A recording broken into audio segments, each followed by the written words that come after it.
नमस्कार दर्शक बंधु केदार गौरी सिरियल आज आपण माने सबुठु दमदार सबुठु हाई वोल्टेज आउ भूपाल एपिसोड देखा पाइबे।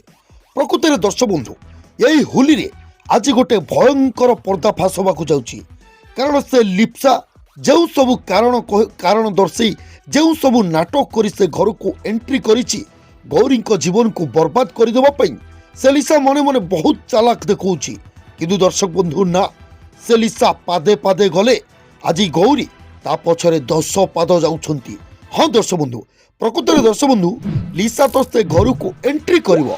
किंतु दर्शक बंधु प्रकृत में लिसा आज जितेबाला लिसा को गौरी बंदापना करुवे से लिसा मने मने कहब केदार को से मारिदेव आउ ए सब प्रॉपर्टी ता नारे करदेव आउ तापरे दिव्या को से एठू नहीं चलीज। दर्शक बंधु एमती सब लिसा ता मने मने सब किछि कहूथिबो। तो ठीक से ही समय से माधवी से लिप्सा को देखिकी पूरा पूरी रागी जीव आ माधवी मने मने कहब ए लिप्सा मो पाई दिने ना दिने गोटे काल साजिब याकू तो रास्तार हटेबाकू पड़िबो। जदि ए घर गोटे अरण्य साजे ताले अरण्यर नियम तो ए घरे लगेबाकू पड़िबो। आउ भूली जीवनी जार शक्ति अधिका सी ही राज करिबो आउ ए कथा ताकू मानि नबाकू पड़िबो। ए माधवी होउची गोटे भोकिला बाघुणी मनीष रक्त चाखिथिबा गोटे भोकिला बाघुणी याकू खूब शीघ्र मो रास्तार हटे देवाकू पड़िबो। तो दर्शक बंधु या परे समस्ते होली पालन करने पई व्यस्त थिबे। तो ठीक से समय स्वप्ना टिके डिस्टर्ब करिवे। स्वप्ना कहबे आमे केमिति होली पालन करदेबा हैं। अच्छा से दिव्या कोन केदार भाईंकर आउ गौरी दीदींकर झियो हिसाब रे कोन ए घर को आसीची। तो दर्शक बंधु लिप्सा संगे संगे अभिनय करिवो आउ लिप्सा कहबो एमिति कोन कहउछ हुए तो मु दिव्या को आडप्ट कर पारे किंतु एमिति नुहे मु भी दिव्या को गौरी दीदी झील बोल कहूँ। तो दर्शक बंधु या पर से लिप्सा गौरी को दिव्या को देदेव। या पर दर्शक बंधु गौरी दिव्या को धरी विमला जेजेमा पाखक जीवे आउ तांको पछे पछे से लिप्सा मध्य आसीबो। गौरी विमला जेजेमा को मुंडिया मारिकी कहबे जेजेमा देख हुए तो दिव्या सहित मु घर को गोटे विपद को डाकी आनी किंतु मु एमिति होबाकू देबिनी। माधवी माधवी खुड़ी आउ यांको सहित एमाने आम घर को केतेबेले भी प्रॉब्लम फेस करबा पई मु केबे भी देबिनी। तो दर्शक बंधु एमिति कही गौरी घर भितर को जिवे।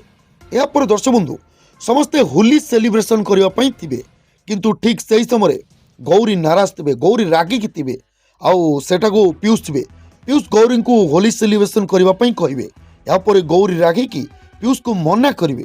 तापर दर्शक बंधु पीयूष सबू सत कथा गौरी को कहीदेवे आउ गौरी को कहे गौरी दीदी एक्चुअली तुम मन को मुझे कष्ट देवाक चाहून किंतु सत कथाटा हूँ या मु मौका देखिकी आज होली रे केदार भाई को घर बाहर को नौची केवल से लिप्सार सत जानापी कहीं तमें जो कथा भावुच जीवन आ प्रभुदत्त ना गायब अच्छा आम भी से सत खोजा जाऊँ।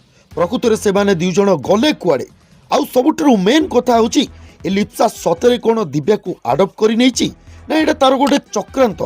तो दर्शक बंधु ए कथा शुणी सारा पर गौरी टिके तरली जी। पर दर्शक बंधु से लिप्सा रूम को आज सजाऊ बीणा आउ आपण मैंने भावुवे जे बीणा लिप्सा को से घर को आनी ना एक्चुअली से लिप्सा से घर को एसी गौरी धन संपत्ति सबकि हड़प कर आउ से घर को निज ना कब्जा कर जिते बीणा को बीणा रूम को से आसब से बीणा लिप्सा को जाबुड़ी धरिबो आउ बीणा कहबो मो सांग दर्शक बंधु ना से लिप्सा मने मने कहबो ये निजको मो सांग बोली भाबी नउची किंतु ना मु आज ए रूम को कब्जा कली काली ए घर को भी कब्जा करिनेबी।